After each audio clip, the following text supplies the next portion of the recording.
এরকম কাদামাটিতে হাঁটতে গেলে আসলে অ্যাডভেঞ্চারাস না হলে হয় না। আমাদের সামনে জীবন এবং পিছনে রাকিব, সে তার বড় ক্যামেরা এবং লেন্স নিয়ে বেশ বীরত্বের সাথে কাদামাটি পাড়িয়ে সামনে এগিয়ে চলছে। বোঝা যাচ্ছে তার অভিজ্ঞতা বেশ ভালো, যদিও সে নতুন। পড়ে যাওয়ার ভয় আছে, যদিও সাবধানে এগোনো লাগছে সেই আর কি। আর নিচে শ্বাসমূল যদি একবার পায়ের মধ্যে ঢুকে যায়।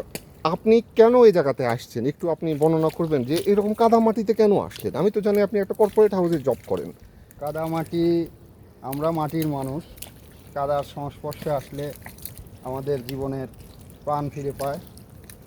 আর আমি যতদূর জানি বাইরের দেশে এই মাঠ থেরাপি নিতে গেলে অনেক কষ্ট, সেখানে আমরা এটা ফ্রি পাচ্ছি। যদিও অনেকেই এটা মানে নগণ্য চোখে দেখে, মাটি অনেকে গায়ে পায়ে মাখাতে চায় না।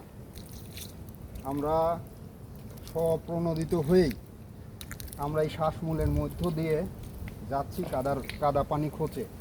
যদি সামনে কিছু পাই, আমরা অদূরে কিছু হরিণের পাল দেখতে পাচ্ছি। ওই দেখুন। তুমি কি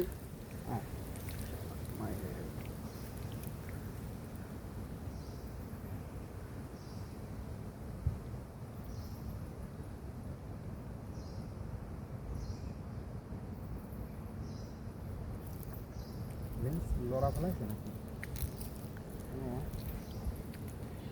বন্ধুরা, আমরা দেখতে পাচ্ছি রাকিব ওয়াইল্ড লাইফ ফটোগ্রাফার, সে ক্যামেরা নিয়ে ব্যস্ত। দেখুন তার পায়ে কাদা কিন্তু মনে সাহস। এটাই একটা ওয়াইল্ড লাইফ ফটোগ্রাফারের বৈশিষ্ট্য।